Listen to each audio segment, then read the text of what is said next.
Okay, having said that, let me then get to the news of the day, which unfortunately is not great news. It is COVID, and more COVID and its impact on the National Football League. The weekend kicks off tonight with a rematch of last year's NFC Championship game and what should have been, and hopefully will still be, a really good football game.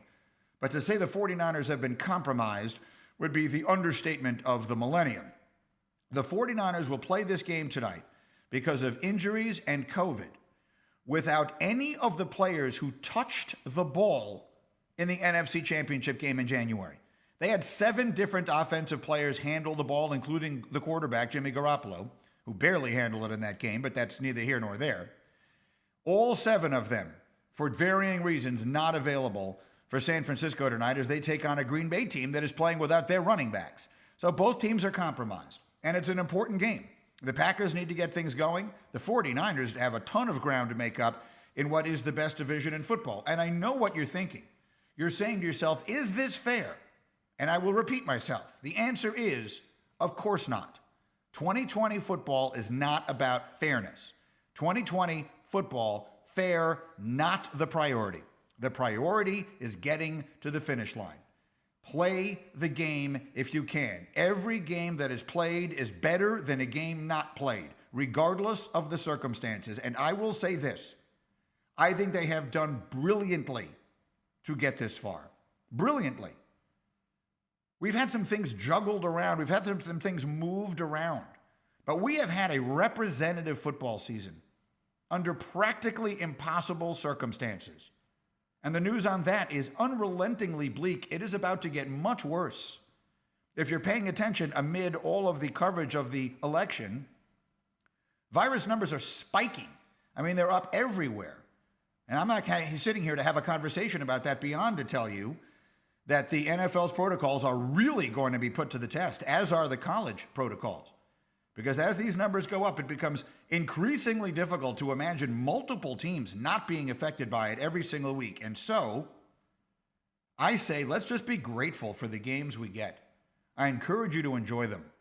Because as much as I like the Impractical Jokers, I like football way better. Way better. And I can't think of a year when I needed it more than I've needed it this year. To be able to sit in front of my television and watch these football games on Thursdays and on Saturdays and on Sundays and on Mondays and any other day that we've been lucky enough to get them. We had a Tuesday game. Do we have one or two? I've lost track. It all kind of melds together. We've had at least one game on a Tuesday. Fabulous. I love it. So I implore you, I encourage you, sit back and enjoy these games and just hope they're not taken away from us. I believe they will get to the finish line, but it is not going to be easy to get there.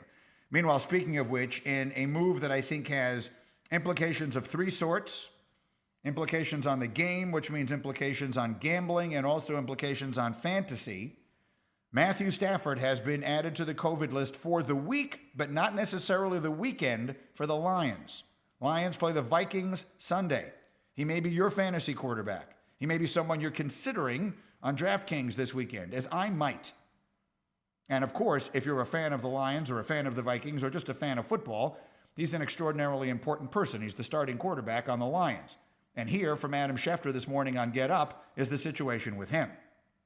The Lions placed him on reserve COVID-19 yesterday, and the situation there is this. He was in close contact, high risk with somebody who had COVID on Monday. It was a non-team member, not a member of the Lions organization. And therefore, the Lions put him on the reserve COVID-19 list. He will not practice this week. He will not take those reps. Chase Daniel will. But if he tests negative for 5 days, he would be eligible to come off the reserve COVID list in time to play Sunday's game against the Minnesota Vikings. But he won't practice. He is on that list. And if he does test positive, he would be out. If he is clear, obviously he'll be eligible to play in that game Sunday.